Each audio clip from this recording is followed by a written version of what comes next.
Hi, I'm Basarat, the TypeScript guy, and welcome to my channel. This will be a quick lesson on setting up TrackJS for front-end error monitoring in your applications. Let's go. I'd like to start off by mentioning that this is not a sponsored video.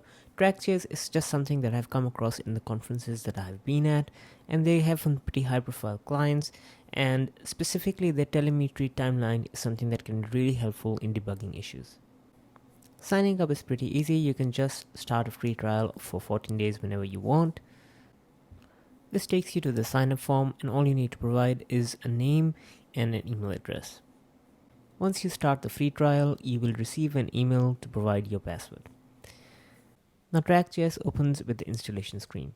There are a few ways to install TrackJS in your application. You could add a script tag in your index.html as shown here, and then TrackJS will be globally available. Now if you don't want to rely on an external CDN, you can install it as a module as well, which is what we will do here. We click on the module tab, and it gives us instructions to install it as a dependency. We'll go ahead and copy the snippet and jump to our trusty React TypeScript application. Now we'll go ahead and install the TrackJS module as specified in the section that we copied. And once that is complete, we will go ahead and paste in the snippet to import it into our codebase. Since TrackJS ships with TypeScript definitions, we don't need anything extra over here. We'll go ahead and invoke the track method to send an explicit error event. We could send an error object, or in this case, we'll just go ahead and send an example string. Now we can jump back to the TrackJS installation screen, and you can see that the installation was successful and TrackJS is receiving our errors. Now if you wanted, we could set up multiple applications with each unique tokens, but for now, let's just jump to the errors. This takes us to the dashboard, and you can already see the example errors coming through. Now we can go into the recent errors to see a time-based view of the errors. Now if we jump to our application and refresh it a few times, this screen is live reloading, and you can see that there are more errors that can be viewed. We go ahead and click that, and those new errors load up. From this screen, we can click on an individual error to view its details. Now in all error monitoring systems, you will find some form of a stack trace. But what sets TrackJS apart is its telemetry timeline. So you can see the events that took place till this error occurred. You can even go ahead and jump back to your error screen and filter by this error. There is some nice UX here to tell you that all of these errors are being experienced by the same user. Now explicit error monitoring is all fine and good, and you could probably bake something like this into other tracking systems. However, one great thing about TrackJS is its implicit, all uncaught error monitoring.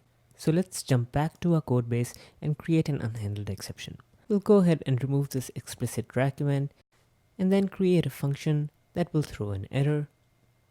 And just to demonstrate the stack trace feature, we'll go ahead and invoke it through a few other functions. We will invoke it through foo, and then invoke foo through bar, and at the root level we will go ahead and invoke bar.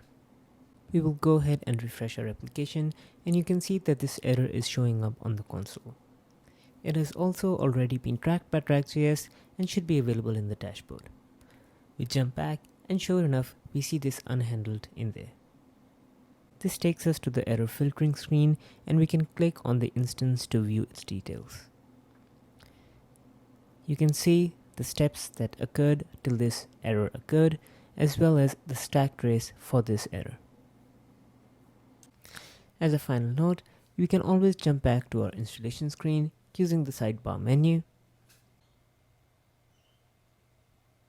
And from here, we could go ahead and set up multiple applications. You can go ahead and set up a unique application key for each product and product environment, or any other segregation that you might want at a root level.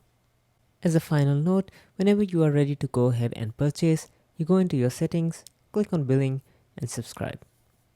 You have a few options, and my personal opinion would be to go with professional. You get 5 applications to separate your dev and production environments, and at $99 per month, it should be something that is affordable for a lot of businesses out there. TrackJS is a really simple tool to get started with for monitoring front-end errors in your applications. I hope you enjoyed this video. Till next time, like and subscribe. Take care.